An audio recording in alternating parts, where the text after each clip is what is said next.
200 साल पहले बगदाद के करीब एक कदीम शहर काज़मीन में उस्ताद नईम नाम का एक बुजुर्ग मुअल्लिम रहता था। उसकी उम्र 55 बरस के करीब थी, मगर चेहरे पर आज भी एक अजब सुकून और रोशनी थी।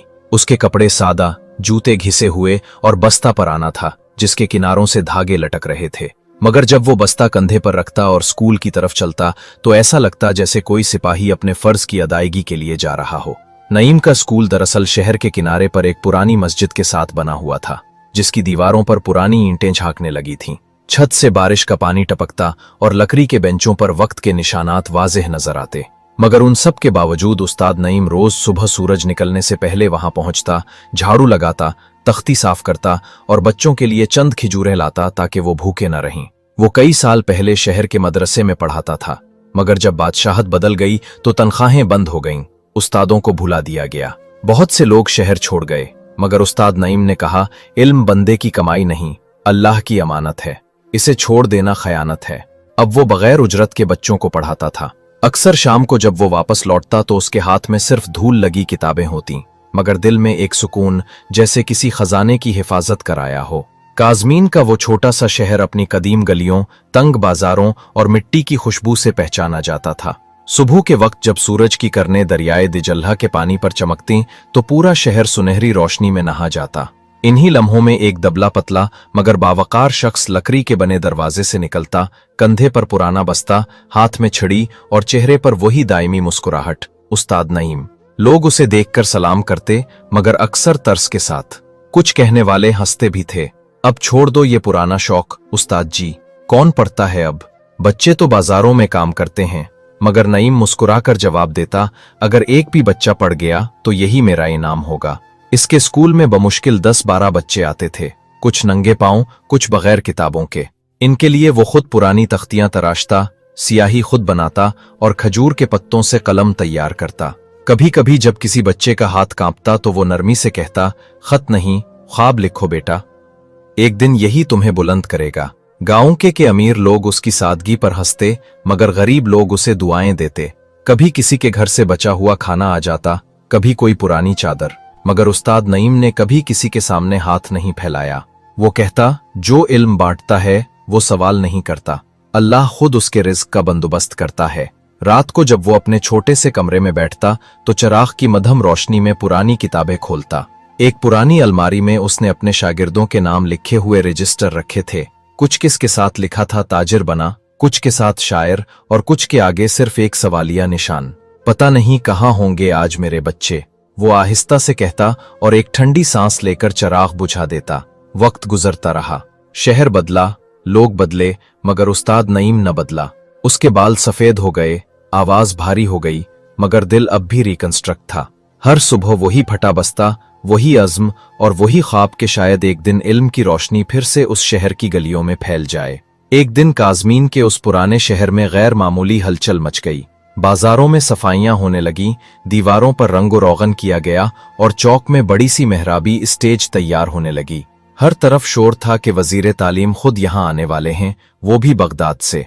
गांव के लोग हैरान थे, क्योंकि बरसों से उस बोसीदा इलाके में किसी बड़े अफसर ने कदम नहीं रखा था। गलियों में बच्चे झंडे लहरा रहे थे, औरतें घरों की छतों से झांक रही थीं और मर्द बाजार में ये सोच रहे थे कि ये सब आखिर क्यों। उस्ताद नईम ने जब ये खबर सुनी तो बस इतना कहा, अच्छा है, शायद तालीम पर बात हो। फिर वो खामोशी से अपनी पुरानी तख्ती उठाकर बच्चों को पढ़ाने बैठ गया, जैसे बाहर की दुनिया का शोर उसके लिए बेमानी हो। 2 दिन बाद वो दिन आ पहुंचा। पूरा गांव स्टेज के सामने जमा था। बड़े कालीन बिछाए गए, कुर्सियां लगीं और ढोल बजने लगे। फिर घोड़ों की टापों की आवाज आई। वजीर की बेगी दाखिल हुई, लोग तालियां बजाने लगे। वजीर एक वजीह बावकार शख्स था, रेशमी लिबास पहने, चमकदार जूते और चेहरे पर एतमाद की झलक। उसने मुस्कुराकर हाथ हिलाया, फिर तकरीर के लिए आगे बढ़ा। मेरे प्यारे शहरियों, वो बोला, तालीम ही वो रोशनी है जो कौमों को उरूज देती है। हमें अपने असातिज़ा का एहतराम करना चाहिए, क्योंकि वही हमारी असल दौलत है। ये अल्फाज सुनते ही उस्ताद नईम के दिल में कुछ हलचल सी हुई। वो पीछे मजमा में खड़ा था। कई चेहरे उसके शागिर्दों जैसे लग रहे थे, मगर वक्त ने उन सबको बदल दिया था। तकरीर खत्म होने के बाद वजीर ने अचानक हाजिरीन से कहा, मैं एक खास उस्ताद की तलाश में हूं, जिन्होंने मुझे लिखना सिखाया, सोचना सिखाया, अगर वो आज भी जिंदा हैं तो मैं उनके कदमों में बैठना चाहता हूं। उनका नाम है नईम बिन हारिस। ये नाम सुनते ही मजमा में सन्नाटा छा गया। लोग हैरत से एक दूसरे को देखने लगे। कोई बोला, ये तो वही हैं जो मस्जिद के पास के स्कूल में पढ़ाते हैं, और सबकी नजरें पीछे मुड़ गईं। कुछ के चेहरों पर शर्मिंदगी, कुछ की आंखों में आंसू। वही लोग जो नईम का मजाक उड़ाते थे, आज उनके सामने उस्ताद का एहतराम जिंदा तस्वीर बन गया था।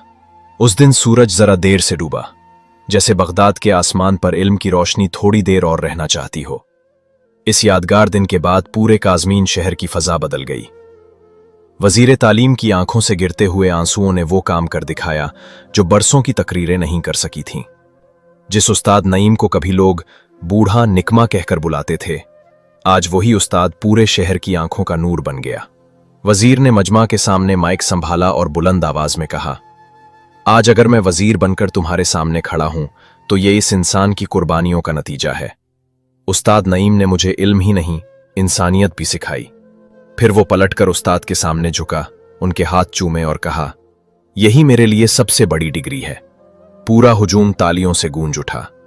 कई लोग जिन्होंने बरसों नईम का मजाक उड़ाया था, शर्मिंदगी से नज़ें झिकाने लगे। औरतों की आंखों में आंसू थे। बच्चे हैरान होकर अपने उसंत को देख रहे थे। वजीर ने फौरन ऐलान किया, आज से इस स्कूल को दोबारा तामीर किया जाएगा और इसका नाम मदरसा नईमुल बन्ना रखा जाएगा। इस शहर का हर बच्चा अब मुफ्त तालीम हासिल करेगा। यह ऐलान सुनते ही नईम की आंखों में नमी आ गई। उसने आसमान की तरफ देखा और आहिस्ता कहा, या रब, आज मेरी मेहनत का समर देख लिया। चंद दिनों में स्कूल की मुरम्मत शुरू हो गई। दीवारों पर नया रंग चढ़ा, नई तख्तियां आईं और बच्चों की तादाद बढ़ने लगी। अब हर सुबह स्कूल के बाहर बच्चों की कतार होती और नईम के चेहरे पर वही पुरानी मगर जिंदा मुस्कुराहट। लोग अब उसे से सिर्फ उस्ताद नहीं कहते थे, बल्कि बाबाए इल्म कहने लगे। जो कल तक इसके हाल पर तरस खाते थे, आज इससे दुआएं लेने आते। एक दिन एक बच्चा दौड़ता हुआ आया और बोला, उस्ताद जी, वजीर साहब ने कहा है कि अब आप बच्चों के लिए एक नई किताब लिखेंगे। नईम ने नरमी से जवाब दिया, किताब नहीं बेटा, सबक लिखूंगा। वो सबक जो तुम्हारे दिलों में हमेशा जिंदा रहेगा। उस दिन सूरज ढला तो पूरे बगदाद की फजा में एक अजीब रोशनी थी, जैसे इल्म और इज्जत दोनों ने मिलकर ऐलान किया हो कि उस्ताद कभी बूढ़ा नहीं होता, वो वक्त से आगे जिंदा रहता है। काज़मैन की वो बस्ती जो कभी मिट्टी और खामोशी में लिपटी हुई थी, अब एक जिंदा मंजर बन चुकी थी। मस्जिद के सहन में वाक़े मदरसा, जिसे कभी बच्चे खस्ता हाल स्कूल कहकर छोड़ जाते थे, अब बगदाद के तालीमी नक्शे पर रोशनी बन चुका था। दरवाजे पर खूबसूरत कुतबा लगा था, मदरसा है नईमुल बन्ना। रोशनी उनके नाम से शुरू होती है। उस्ताद नईम अब उम्र के इस हिस्से में दाखिल हो चुके थे जहां जिस्म थक जाता है मगर रूह मजीद बेदार हो जाती है। इनके बाल मुकम्मल सफेद, चेहरा झुर्रियों से भरा, मगर आंखों में अब भी वही चमक जो किसी ख्वाब से पैदा होती है। वो रोज सुबह फजर के बाद स्कूल आते, अपने पुराने बस्ते को मोहब्बत से साफ करते और फिर बच्चों के दरमियान बैठकर सबक शुरू करते। वो अक्सर कहा करते, बीटो, याद रखो, इल्म सिर्फ किताबों से नहीं आता बल्कि दिल की सच्चाई से आता है। उनकी आवाज में अब थोड़ी कपकपाहट थी, मगर हर लफ्ज में तासीर थी। बच्चे हमा तनगोश रहते। एक दिन उन्होंने बच्चों से कहा, आज मैं तुम्हें आखिरी सबक पढ़ाऊंगा। सब हैरान हो गए। एक बच्चा बोला, उस्ताद जी, आप हमें छोड़ देंगे? नईम मुस्कुराकर बोले, नहीं बेटा, मैं कहां जाऊंगा। मैं तो तुम्हारे लफ्जों, तुम्हारी किताबों और तुम्हारे दिलों में जिंदा रहूंगा। फिर उन्होंने अपनी पुरानी तख्ती पर कुछ लिखा। कलम के वार से वो काम होते हैं जो तलवारें नहीं कर सकती। उस दिन वो देर तक बैठे रहे। बच्चे उनके गिर्द थे, हवा में सुकून था। ऐसा लगता था जैसे वक्त भी ठहर गया हो। शाम के वक्त वजीर तालीम, जो कभी उनका शागिर्द था, अचानक आ गया। उसने अदब से झुककर उस्ताद का हाथ चूमा और कहा, उस्तादी मोहतरम, आपकी मेहनत के बगैर मैं कुछ भी न था। बगदाद आपका एहसान कभी नहीं भूलेगा। नईम ने मुस्कुराकर कहा, बस यही मेरा इनाम है। तुम में जो रोशनी है वही मेरा फख्र है। रात के वक्त वो चराग के पास बैठे देर तक लिखते रहे। वो अपने शागिर्दों के लिए एक किताब तैयार कर रहे थे, इल्म और इंसानियत। उनके हाथ कांप रहे थे, मगर कलम चलता जा रहा था, जैसे वो जानते हों कि वक्त कम है मगर पैगाम मुकम्मल करना जरूरी है। अगली सुबह फजर के बाद जब सूरज की पहली करनन काज़मीन की गलियों पर पड़ी, उस्ताद नईम हमेशा की तरह स्कूल पहुंचे। मस्जिद के सहन में खामोशी थी, सिर्फ परिंदों की चहचहाहट गूंज रही थी। वो तख्ती के सामने बैठे, कलम उठाया और अपने शागिर्दों के लिए आखिरी पैगाम लिखने लगे। तख्ती पर उनके अल्फाज यूं उभरे, इल्म वो चराग है जो मरने के बाद भी जलता रहता है। ये लिखकर उन्होंने गहरी सांस ली, कलम मेज पर रखा और मुस्कुराकर आसमान की तरफ देखा। चंद लम्हों बाद उनकी आंखें बंद हो गईं। उनका सर आहिस्ता से झुक गया, जैसे वो सो गए हों। जब बच्चे स्कूल पहुंचे तो उन्होंने अपने उस्ताद को इसी हाल में पाया, मुस्कुराते हुए जैसे किसी ख्वाब में गुम हो। एक बच्चे ने आहिस्ता से कहा, उस्ताद जी जागी, आज हमें नया सबक पढ़ाना है। मगर जवाब खामोशी थी, एक ऐसी खामोशी जो सदियों तक बोलती रही। पूरा शहर गम में डूब गया। वजीर तालीम खुद उनके जनाजे में शामिल हुआ। उसने कहा, आज बगदाद ने एक उस्ताद नहीं, अपनी रूह खो दी है। उस्ताद नईम की कब्र इसी दरख्त के नीचे बनाई गई जहां वो रोज बच्चों को बिठाते थे। कब्र के सिरहाने वही पुराना बस्ता रखा गया जिसके फटे किनारों से वक्त की खुशबू आती थी। कुछ दिनों बाद इस कब्र के सामने एक सुनहरी तख्ती लगाई गई। ये वो जगह है जहां एक उस्ताद ने सोना नहीं, रोशनी कमाई थी। अब हर शाम बच्चे उनके कब्र के पास आकर सबक दोहराते। उनमें से हर बच्चा जानता था कि वो सिर्फ अल्फाज नहीं पढ़ रहे, बल्कि एक